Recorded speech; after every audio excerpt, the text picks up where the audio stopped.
Hey guys, Will here, coming in with your July update. Hope we're all enjoying lockdown number 5. I know I'm not. If you haven't noticed and you're a regular watcher of these updates, I'm playing around with some of the editing. I know money is quite boring, so I'm just going to try and jazz it up a little bit. Please bear with me. I haven't got the best editing skills, but yeah, feedback would be appreciated. If you love it, you love it. That's great. So I want to chat about refinancing in the market because some things have changed there. I want to chat about the new first home loan deposit scheme, which, or not the new, the reiteration of it, because it does mean if you're a first home buyer, you're potentially getting in a lot quicker. But it also does mean some things for the market. I want to chat about what's actually happening in the market. Obviously, it's still going gangbusters, but there's been a slight change in the recent weeks.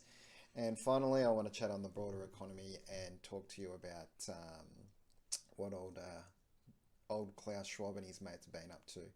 So let's get into it. So in home loans, refinancing is on the increase. This is something I wanted to show people. What a lot of people don't get is that the kind of consensus, I guess you could say, on the news is that rates are going up, interest rates are going up, which isn't 100% right. If you look at the Treasury bonds for the US, they've actually been decreasing probably the last few months. And that decreasing in bond rates has basically kind of come over to home loan rates, and now there's a number of lenders that have actually reduced their variable rates. So I'm actually seeing quite a lot of clients that can refinance and save quite a bit. So there is opportunity there for you to potentially refinance to a smaller lender, because generally it's not the big four, but it is the smaller lenders, and I'm finding, your average home loan, you might be able to save a couple of grand a year. Moving on to the first home loan deposit scheme. The new iteration of the first home loan deposit scheme came out in, when did it come out? July 1. So it's just come out this month. And it's a first home loan deposit scheme plus the new home guarantee, which has already been in. So there's another scheme for building a new home, and there's also the family home starter. I don't even know what it's called. It's the one where if you're a single parent and you can afford the loan, the government will let you get in off a 2% deposit, which is crazy talk, but that's what's happening. So don't know too many single parents that could earn the income to buy a house, but we will see what becomes of that. Next up, with the property market news, I'm noticing more supply coming into the market. Having said that, it's not as if the market has oversupply. It's just that before, say 6 months ago, there was literally no supply on the market. And that was basically because we had a 6-month lockdown. Everyone came out and went crazy and bought all the houses. And now that pent-up demand from 6 months ago is coming back to normal. Having said that, if we go into another extended lockdown, then we may get the same sort of result happening. That's probably got a bit to play out yet, so wait and see there. And I just want to show you this graph here, which is from realestate.com.au, which kind of shows you what the searching was, the searching for properties for sale has been in the last kind of 6 months. So you can see here, as of March 2021, property searches were at an all-time high.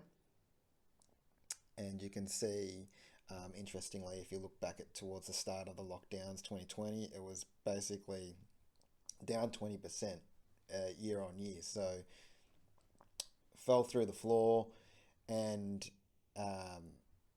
kind of reached its zenith, you could say, in March of this year, and since then the amount of searching for property has started falling a fair bit, so back towards normal levels. Still ahead of last year, but obviously last year we were in lockdown here in Melbourne. Actually, I think July. We're just going back down into lockdown 2 or 3. I can't remember.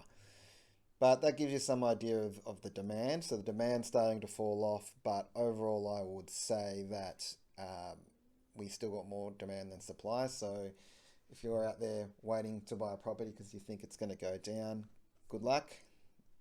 I disagree with you. Now onto the broader economy.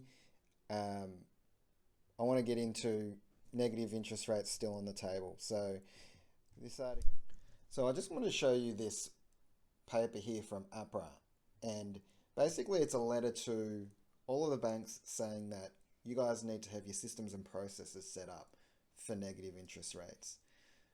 I wanted to show you this because the narrative in the media is, oh, we better fear inflation and the interest rates are going to go up because of that.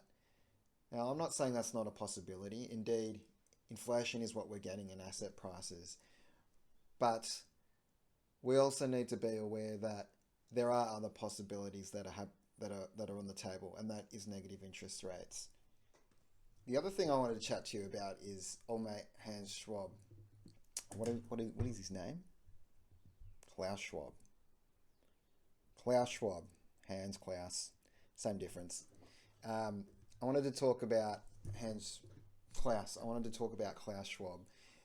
Who is Klaus Schwab? He is basically the person who made the Economic Forum, the World Economic Forum. So basically all the World Economic Forum is a network of businesses, but these businesses are the very top of the world. So they have that thing in Davos every year where all the rich people come out, and the last kind of 15 years, all of the world leaders have started attending it. So basically Hans swings a lot of power in the world, and he's recently come out with a book basically called The Great Reset. So him and his mates understand that the finance system that we run is dying, and it's probably on its last legs. When I say last legs, maybe 10 years. And he wants to reset the world finances. One of his quotes is, "You will own nothing and you will be happy." This is by 2030. And why am I saying this? Because this is important for everyone to understand how volatile this decade is going to be. These guys literally pull the strings on how our economic system works, and they want to basically own anything. You got to remember, when they say you will own nothing, it basically means you is poor people. That's all of us. Them, that means them. They're going to own everything.